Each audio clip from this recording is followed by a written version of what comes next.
नमस्कार, आप देख रहे हैं इंडिया पब्लिक खबर की खास बुलेटिन देश दुनिया, जिसमें हम आपको तारुफ कराते हैं देश दुनिया की बड़ी खबरों से। तो चलिए नजर डालते हैं विस्तार से। प्रधानमंत्री नरेंद्र मोदी ने शुक्रवार को नीति आयोग में अर्थशास्त्रियों के साथ बैठक की। इस बैठक में केंद्रीय वित्त मंत्री निर्मला सीतारमण भी मौजूद रहीं। पीएम मोदी ने आगामी फरवरी में यूनियन बजट से पहले अर्थशास्त्रियों की राय और सुझाव लेने के साथ साथ भारतीय अर्थव्यवस्था की स्थिति और इसकी चुनौतियों का आकलन किया। बता दें, संसद का बजट सत्र 31 जनवरी से 6 अप्रैल तक चलेगा। वहीं पीएम नरेंद्र मोदी ने बनारस को आज टेंट सिटी की सौगात दी है। इस टेंट नगरी को गंगा पार रेत पर तैयार किया गया है, जो पर्यटकों को काफी आकर्षित करेगी। पीएम मोदी के हाथों इसका लोकार्पण आज यानी 13 जनवरी शुक्रवार को किया गया। आज से ही पर्यटक यहां ठहर सकेंगे। बता दें, ये दुनिया की सबसे अनूठी तंबू नगरी होगी। इसमें 1 रात प्लस 2 दिन का लग्जरी पैकेज होगा। इसमें 4 कैटेगरी के आलीशान कॉटेज भी हैं, जिनका किराया 8,000 से लेकर 51,000 रुपए होगा।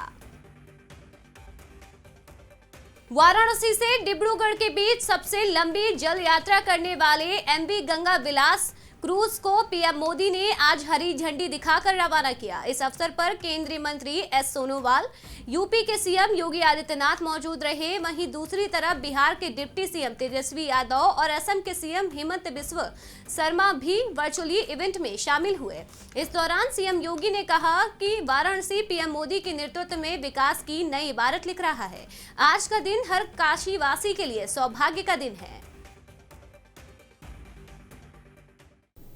देश के यशस्वी प्रधानमंत्री और वाराणसी के लोकप्रिय सांसद आदरणीय श्री नरेंद्र मोदी जी के कर कमलों से गंगा विलास क्रूज सेवा का शुभारंभ हो रहा है। गंगा विलास क्रूज सेवा के संचालन से स्थानीय समुदायों पर सकारात्मक प्रभाव पड़ेगा। यह पहल पर्यटन एवं सांस्कृतिक गतिविधियों को प्रोत्साहित करने के साथ साथ रोजगार के नए अवसर सृजित करेगी, स्थानीय उत्पादों एवं हस्तशिल्पों को बढ़ावा देगी। रुक करते हैं अगली खबर का, जहां गृह मंत्री ने जम्मू कश्मीर की सुरक्षा स्थिति को लेकर अधिकारियों और सुरक्षा एजेंसियों के साथ बैठक की। इसमें सभी एजेंसियों के अधिकारी शामिल रहे। जानकारी के मुताबिक अमित शाह ने टारगेट किलिंग और आतंकी घटनाओं पर लगाम लगाने के भी निर्देश दिए।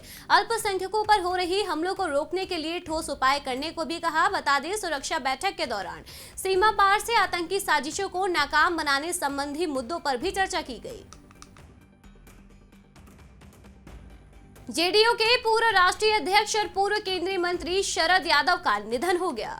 गुरुवार रात गुरुग्राम के फोर्टिस अस्पताल में उनका निधन हुआ। वे 75 साल के थे। सांस लेने में तकलीफ होने पर उन्हें अस्पताल में भर्ती कराया गया।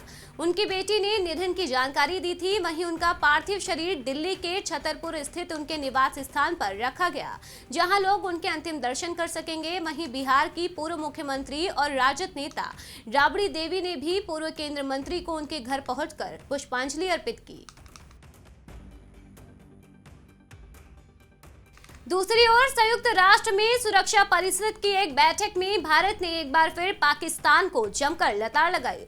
भारत ने कहा, जो देश अपनी तुच्छ राजनीतिक फायदे के लिए पड़ोसी देशों में आतंकवाद फैलाते हैं, उन्हें जिम्मेदार ठहराया जाना चाहिए। दरअसल संयुक्त राष्ट्र में भारत की स्थायी प्रतिनिधि रुचिरा कंबोज ने कहा कि अंतर्राष्ट्रीय स्तर पर कानून का शासन होना चाहिए, जिससे देशों की संप्रभुता और क्षेत्रीय अखंडता को आक्रामकता, आतंकवाद से कोई खतरा न रहे। ये तभी संभव होगा जब सभी देश आतंकवाद जैसे खतरे से निपटने के लिए साथ आएंगे। कंबोज ने कहा कि राजनीतिक फायदे के लिए दोहरे मापदंड नहीं अपनाए जाने चाहिए। Allow me to make 3 points which we believe are critical to ensure and strengthen the rule of law in the conduct of international relations. 1. Peaceful settlement of disputes is a key factor. Rule of law necessitates that countries respect each other's sovereignty and territorial integrity, as they would expect their own sovereignty to be respected. Shri Ram Janmabhoomi Teerth क्षेत्र trust ने शुक्रवार को media के जरिए देश दुनिया को राम मंदिर निर्माण की प्रगति से अवगत कराया। दरअसल राम मंदिर का निर्माण कार्य करीब 60% पूरा हो गया है। आज से ठीक 1 साल बाद यानी 2024 की मकर संक्रांति को भगवान राम के बाल स्वरूप की प्रतिमा में प्राण प्रतिष्ठा की जाएगी। श्री राम जन्मभूमि तीर्थ क्षेत्र के ट्रस्ट महासचिव चंपत राय ने शुक्रवार को ये जानकारी दी। उन्होंने कहा कि अक्टूबर 2023 तक मंदिर के प्रथम तल का निर्माण कार्य पूरा हो जाएगा। 2024 मकर संक्रांति तक भगवान रामलला की मंदिर के गर्भगृह में प्राण प्रतिष्ठा हो जाएगी। उन्होंने कहा कि अभी तक जो तैयारी है उसके मुताबिक प्राण प्रतिष्ठा का काम 1 जनवरी से 14 जनवरी के बीच करने की योजना है। आपको बता दें कि बीते दिनों गृह मंत्री अमित शाह ने घोषणा की थी कि अयोध्या में राम मंदिर 1 जनवरी 2024 को बनकर तैयार हो जाएगा।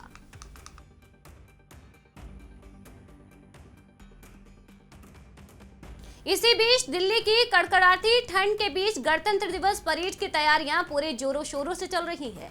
भारतीय सेना के जवानों ने कर्तव्य पथ पर परेड की रिहर्सल की।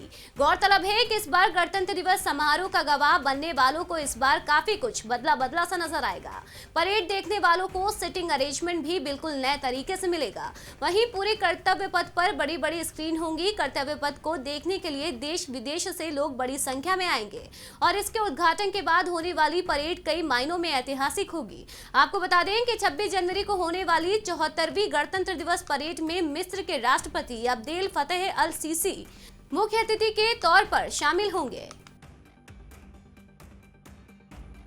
उत्तर भारत के कई राज्यों को लेकर मौसम विभाग ने एडवाइजरी जारी की है। साथ ही इन राज्यों में पड़ने वाली ठंड, कोहरे और बर्फबारी को लेकर भी उन्होंने अनुमान जताया है। वहीं कटरा स्थित वैष्णो देवी भवन सहित भैरव घाटी में शुक्रवार को ताजा बर्फबारी देखने को मिली। इस नजारे का भवन पर आए श्रद्धालुओं ने काफी लुत्फ उठाया।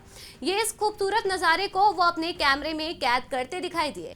भवन से मिली जानकारी के अनुसार बर्फबारी के चलते श्राइन बोर्ड प्रशासन द्वारा वैष्णो देवी यात्रा के मार्ग से बर्फ हटाने के निरंतर प्रयास किए जा रहे हैं ताकि दर्शनों के लिए आने वाले श्रद्धालुओं को किसी तरह की कोई परेशानी का सामना ना करना पड़े।